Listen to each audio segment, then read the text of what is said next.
बिस्मिल्लाहिर्रहमानिर्रहीम नहमदुहु व नसल्ली अला रसूलिहिल करीम अम्मा बाद फ़अऊज़ु बिल्लाहि मिनश शैतानिर रजीम बिस्मिल्लाहिर्रहमानिर्रहीम। मुअज़्ज़ज़ सामीन अस्सलामु अलैकुम। वज़ाइफ़ हीरा में आपको खुशामदीद कहती हूँ।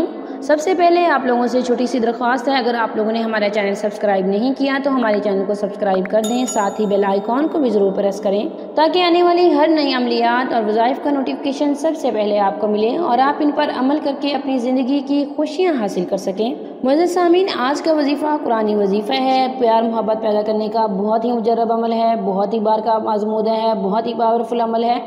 इंशाअल्लाह इस वजीफ़े की बरकत से आप अपने महबूब के दिल में हमेशा के लिए प्यार मोहब्बत उल्फत पैदा कर सकेंगे। इस वजीफ़े से आप अपने नाराज़ महबूब को मना सकेंगे। अगर आपके रिश्ते में कोई भी रुकावट है वो भी ख़त्म हो जाएगी इंशाअल्लाह अल्लाह ताला की रहमत से, अल्लाह ताला की बरकत से। और अगर बहन भाइयों में या मियाँ बीवी में लड़ाई है, खटपट है, उनमें उल्फत नहीं है, प्यार मोहब्बत नहीं है, घर में सुकून नहीं है, तो उसके लिए भी आप ये वजीफ़ा कर सकते हैं। हर हाल में अल्लाह ताला का शुक्र अदा करें, अपने दिमाग को, अपने दिल को सेटिस्फाइड रखें, पुरसकून हो गए, कामिल यकीन के साथ ये अमल करें। इंशाअल्लाह आपको ज़रूर फ़ायदा होगा। आप ये ना सोचें अल्लाह ताला दुआओं को फ़ौरन कबूल क्यों नहीं कर रहा, बल्कि ये शुक्र करें वो तुम्हारे गुनाहों की फ़ौरन तुम्हें सज़ा नहीं देता। क्योंकि हम दिन में कोई अमाल तो करते नहीं हैं, फिर हम ये इतनी तवक्कुआत रखते हैं कि अल्लाह ताला हमारी ये नहीं सुनते। अल्लाह ताला आपकी ज़रूर सुनेंगे। वो करीम है, वो मेहरबान है, वो रहम करने वाला है, वो अपने बंदों पर रहम करता है। इंशाअल्लाह आपकी भी ज़रूर सुनेगा। और क़यामत के दिन रसूल सल्लल्लाहु अलैहि वसल्लम अर्ज़ करेंगे, ऐ मेरे रब, मेरी कौम ने इस कुरान को बिल्कुल ही छोड़ दिया था। मुअज़्ज़ज़ सामीन, आपने कुरान मजीद नहीं छोड़ना, आपने नमाज नहीं छोड़नी, आपने हर अच्छे अमाल करने हैं। इंशाअल्लाह अल्लाह ताला हमें इस दुनिया में भी कामयाब व कामरान फरमाएंगे और आखिरत में भी हमें कामयाब करेंगे। आपने सच्ची दिल के साथ, यकीन के साथ ये अमल करना है। आपकी हर जायज़ ख्वाहिश, जायज़ मकसद ज़रूर पूरा होगा।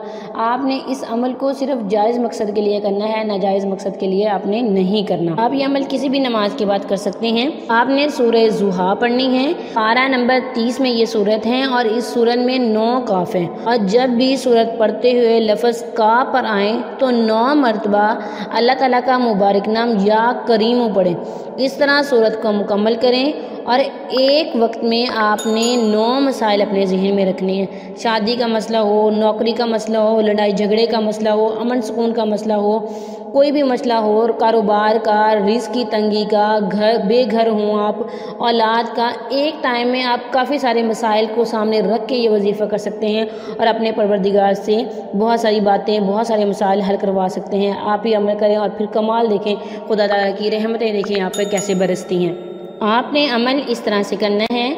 सबसे पहले आपने सूरत वज़्ज़ुहा इस तरह से पढ़नी है। बिस्मिल्लाहिर्रहमानिर्रहीम वज़्ज़ुहा वल्लैलि इज़ा सजा मा वद्दअका, क़ाफ़ आ गई। इसके बाद आपने 9 दफ़ा या करीम पढ़ना है।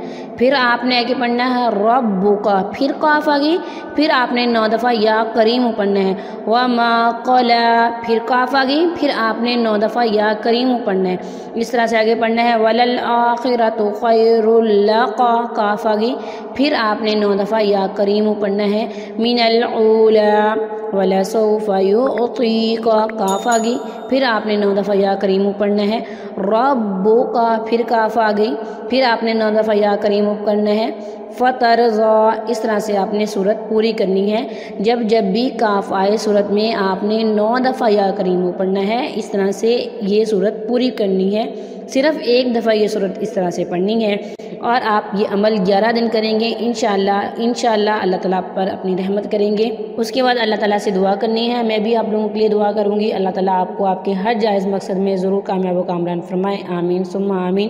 Thanks for watching. व आखिर दावाना अनिल हम्दुलिल्लाहि रब्बिल आलमीन।